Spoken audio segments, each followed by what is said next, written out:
Hi friends, எல்லோருக்கும் வணக்கம். நான் தான் உங்கள் சாராசோன் சரண்யா பேசுகிறேன். இந்த வீடியோவில் நம்ம என்ன பார்க்க போகிறோம்னாக்கா, வாழைப்பூ கட்லெட் எப்படி செய்கிறதுன்னு தான் பார்க்க போகிறோம். இதோட டேஸ்ட் வந்து ரொம்ப சுவையாக இருக்கும்.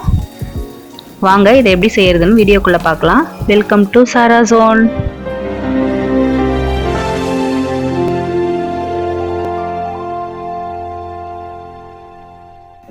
வாழைப்பூ கட்லெட் செய்கிறதுக்கு வாழைப்பூவை ஆஞ்சி சுத்தம் பண்ணி வச்சுருக்கேன். அப்புறம் 2 உருளைக்கிழங்க வேக வச்சு எடுத்து வச்சுருக்கேன். அப்புறம் ஒரு 2 வெங்காயம், ஒரு பச்சை மிளகா, கொஞ்சமாக கருவேப்பிலை எடுத்து வச்சுருக்கேன். ஒரு 2 டீஸ்பூன் அளவுக்கு கார்ன்ஃப்ளவர் மாவு எடுத்து வச்சுருக்கேன். அப்புறமா 1 ஸ்பூன் கரம் மசாலா, 1 ஸ்பூன் காரத்தூள், கொஞ்சமாக தேவையான அளவு உப்பு எடுத்து வச்சுருக்கேன். வாங்க இப்போ எப்படி செய்கிறதுன்னு பார்க்கலாம். ஃபஸ்ட்டு ஒரு பாத்திரத்தில் தண்ணியை சூடு பண்ணிக்கிட்டு அதில் எடுத்து வச்சுருக்க வாழைப்பூவை கொட்டி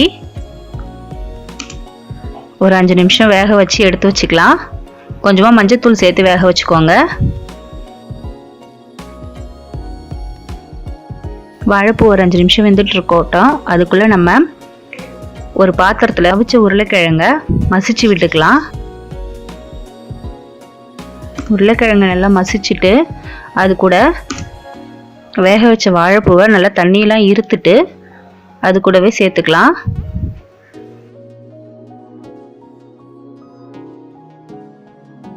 அப்புறம் நறுக்கி வச்ச வெங்காயம்,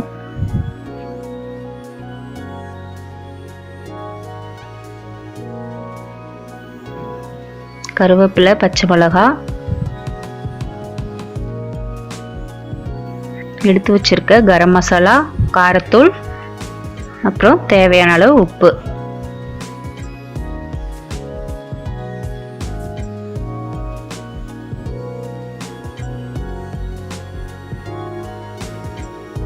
இதை சேர்த்ததுக்கு அப்புறமா கார்ன்ஃப்ளவர் மாவு எடுத்து வச்சிருக்கிறத போட்டுக்கலாம்.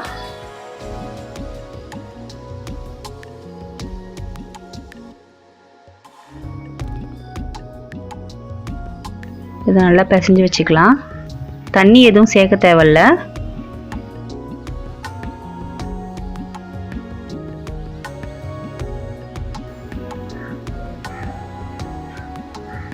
பிசைஞ்சாச்சு. இப்போ ஸ்டவ் ஆன் பண்ணி ஒரு பேனில் கொஞ்சமாக ஆயில் விட்டு ஹீட் பண்ணிக்கலாம்.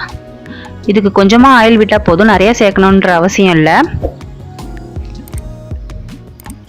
இப்போ கையில் கொஞ்சமாக எண்ணெயை தடவிக்கிட்டு இந்த மிக்ஸ் பண்ணி வச்சுருக்கிறத ஒரு உருண்டையாக உருட்டி கையில் தட்டி எடுத்துக்கலாம்.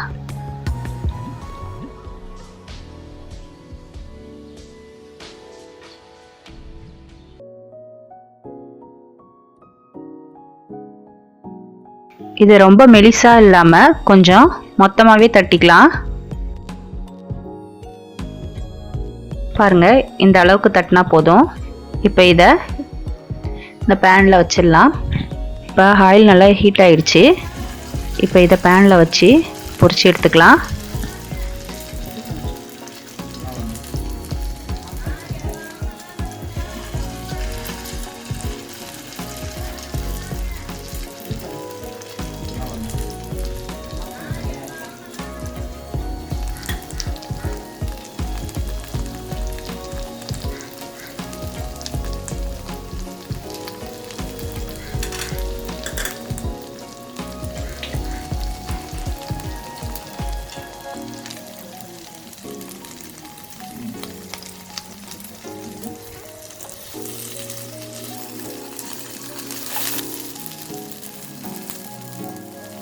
இப்போ ஒரு சைடு நல்லா வெந்துடுச்சு.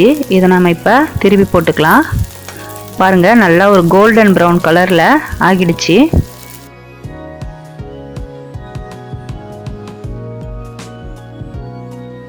இப்போ 2 பக்கமும் நல்லா பொன்னிறமாக ஒரு கோல்டன் ப்ரௌன் கலரில் ஆகிடுச்சு. இப்போ இது நல்லா வெந்துருச்சு. இப்போ இதை நம்ம எடுத்து ஒரு பிளேட்டில் மாற்றிக்கலாம். அவ்வளோதான், ரொம்ப ஈஸியான வாழைப்பூ கட்லெட் ரெடி ஆயிடுச்சு. நம்ம வாழைப்பூவை வச்சு கூட்டு பொரியல் அப்புறம் வடை கூட செஞ்சு சாப்பிட்ருப்போம். இது மாதிரி ஒரு தடவை கட்லெட் செஞ்சு சாப்பிட்டு பாருங்கள், ரொம்ப சூப்பராக இருக்கும். இப்போ தான் நீங்கள் நம்ம சேனலை ஃபஸ்ட் டைம் பார்க்குறதா இருந்தாக்கா மறக்காமல் சப்ஸ்கிரைப் பண்ணுங்கள். அப்படியே பக்கத்தில் இருக்க பெல் ஐக்கானையும் கிளிக் பண்ணுங்கள். அப்போ தான் நான் போடுற எல்லா வீடியோவும் உங்களுக்கு ஒரு நோட்டிஃபிகேஷனாக வரும். தேங்க்யூ.